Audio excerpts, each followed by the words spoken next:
Hi everyone and welcome to my place. I've got a really super duper easy craft project that I think will be wonderful for somebody moving into their own home or their first home.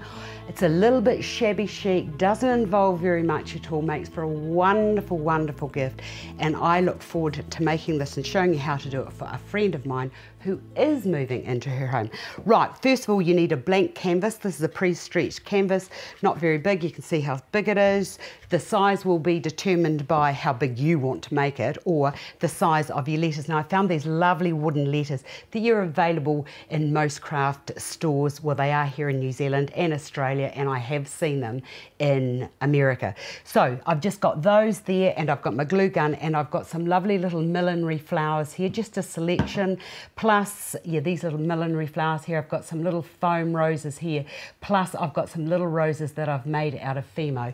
Right, to begin, the first thing to do is to determine where you want to put your letters, and what I'm going to do is, it's sort of going to be like a little floral tribute to a craft inspired something lovely, if you get my drift. Okay, so the first thing you need to do is to establish where you want to position your letters on your blank canvas, and what I'm really loving is the white on white, and even the white on the white, let me just show you that. Even the white on the white would be really lovely without the flowers. Depends on what you want to do, but I want to go all out florally because my friend Louise is going to really love this. You could also do the same for somebody that's having a baby, and once the baby's been named, you perhaps get the wooden letters and do the same thing.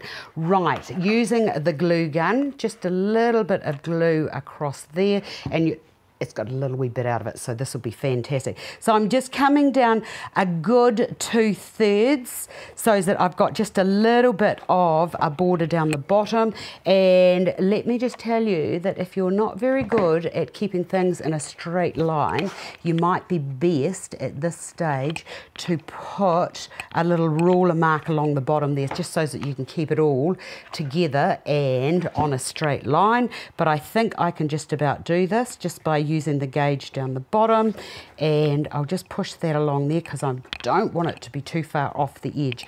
Okay, and you can move it while the glue's still warm. If you really wanted to do a really good job, you could perhaps just use a little bit of Mod Podge, but I'm in a hurry to get this done. Okay, there we go. Just once you've got those onto there, just have a look, and if they need to be straightened up, just give them a straighten up. But you know, as I've said lots and lots of times, nothing in nature is perfect, so why should I even bother?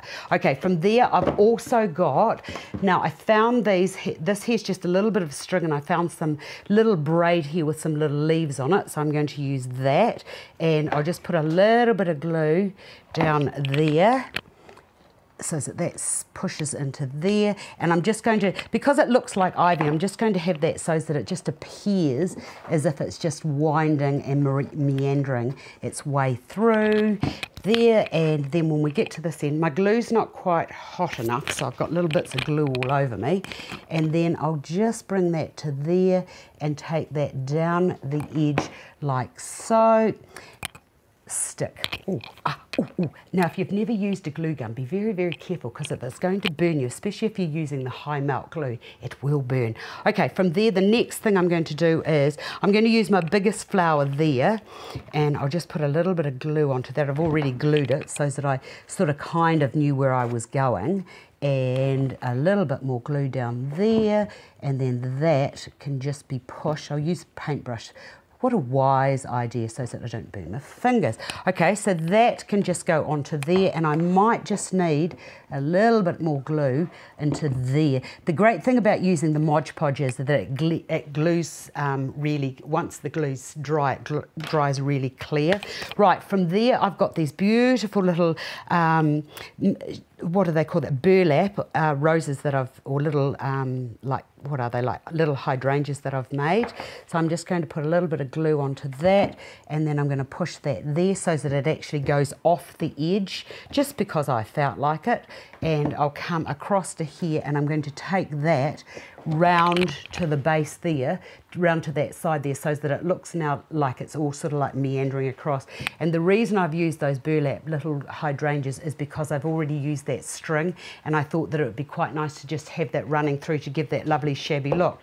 Right, I've got these lovely millinery flowers, which I absolutely love and adore, and I'm just going to run those all the way through the top to sit on top of those lettuces that are growing.